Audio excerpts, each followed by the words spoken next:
Hi and welcome. My name is Michelle and I'm a certified holistic nutritionist and emotional eating expert. And today I wanted to talk about emotional eating patterns, and that emotional eating is a pattern. So, this is something I went through personally, and now looking back, I can see how when I was emotionally eating, how it really was a pattern. And I hear this from so many women that whenever they are stressed or emotional, they go towards food. That's their pattern. So it is a pattern. It's something that happens. And like I said, if I look back, I can see my pattern. But at the time when I was emotionally eating, I couldn't see that this was a pattern for me. I just thought something was wrong with me, that I was I couldn't control the way I was eating. Something was wrong with my body. Why was I hungry? Or I would eat so much and then feel awful because, I was trying to control the way I was eating with diets. And it just felt impossible in a way, that what was going on with me, because it felt like everyone else had a normal relationship with food except for me. And so when I went through many years of yo-yo dieting and trying to control my body and trying to fit into a certain size or shape and restrict myself, and the emotional eating would take over, I just felt so out of control. I hit so many rock bottoms, and with one of them, I was like, I need to figure this out. I need to figure out this emotional eating. I need to figure out, why am I eating all of these meals in a row? This doesn't seem right. No one else is doing this around me. And so as I started researching and digging deeper, I started to learn this was a pattern. This was something that I was doing, and it was being triggered. And so, this was such an aha to me to really start understanding what was going on. So I'm going to share a little bit with you about how our brain works and how it takes on patterns. So from around the age of 0 to 7, our brain is really receptive and open. It's in a certain wavelength that allows us to absorb patterns around us, from those closest to us, family, from society. So we're absorbing all of these patterns.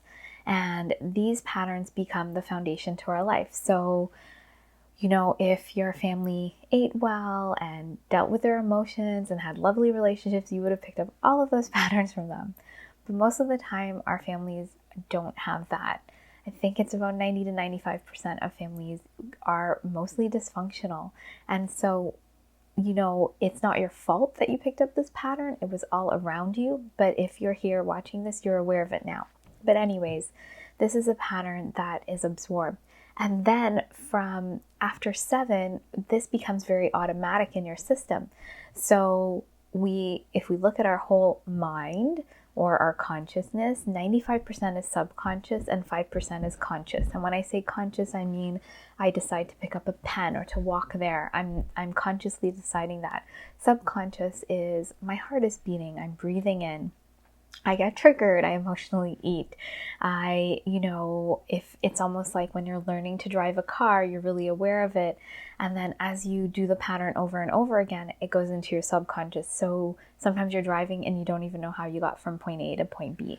That's how it's working with this pattern, emotional eating pattern. So now we know we have this pattern. And if it's been there for 10, 20, 30, 40 years, basically that pattern is a pathway in the brain. So we constantly reinforced it. We are constantly using it over and over again. It becomes really strong.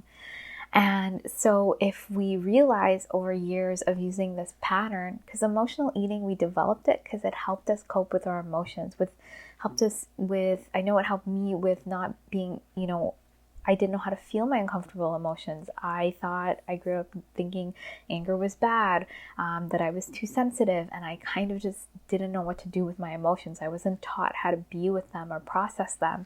And so I would emotionally eat when I felt uncomfortable. That was my coping mechanism. And it is with so many women that I've worked with and talked to. And so when this happens and we want to change it, because what happens, it becomes uncomfortable. We start our health deteriorates, or we gain weight, or everything kind of suffers, because if we're more anxious or more things are happening in our life and we're constantly emotionally eating, we feel out of control around food. And so it becomes an issue, it becomes a problem. And that's probably why you're here watching this today.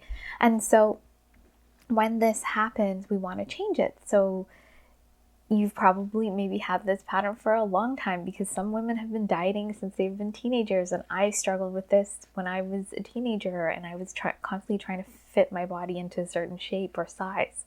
And so then what happens is we try a diet and we can willpower our way through it, but that pattern is 95% and it's subconscious. It's much more powerful. So every time we hit a emotion or stress, that pattern comes in really strongly to protect us, keep us safe, even though we don't want it consciously. So what can we do about it? So when clients, we start working together, the first step is awareness. It's really seeing your pattern.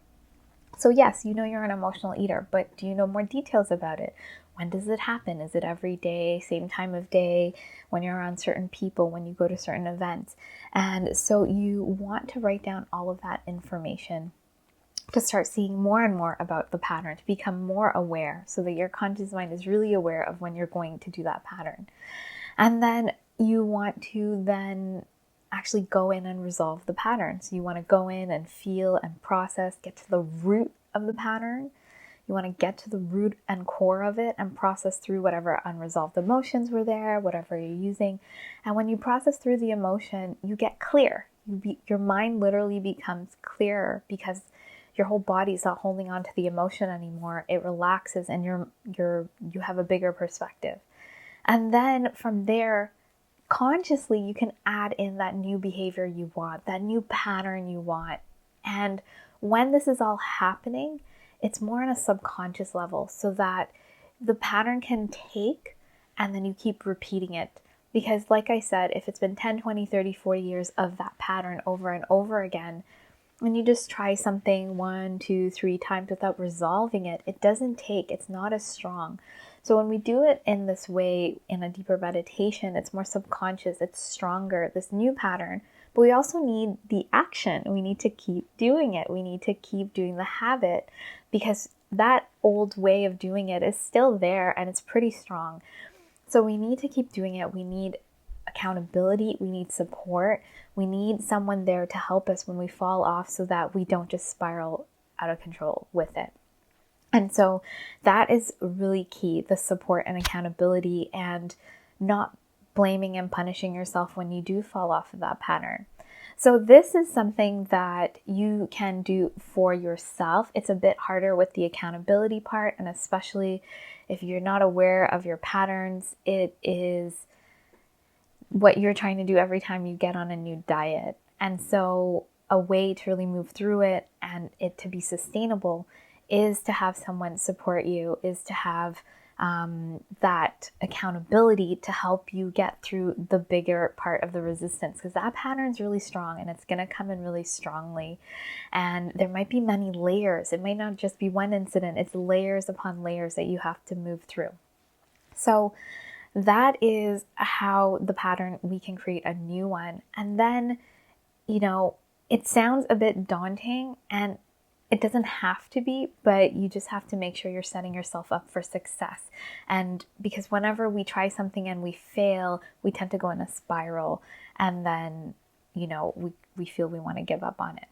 So to sort of summarize this, emotional eating patterns, they happen when we're really young, and they get really embedded in our brain, and they help us because they make us feel safe. When we're feeling, uncomfortable emotions, we just go to that pattern. But now we want to change it. So what we have to do is we have to resolve that pattern and actually find a better way of doing things and then be consistent with it. So we create a new way of doing it.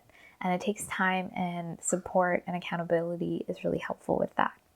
So if you have any questions, please let me know. I hope this video was helpful. And of course, if you resonate with this, please reach out. My program, the Emotional Eating Evolution Program, one of the phases is focused on what I'm talking about right now and moving through those patterns with support and accountability. So please reach out. I would love to talk to you, and I hope you have a great day. Please be sure to like and subscribe, and I'll talk to you soon. Bye.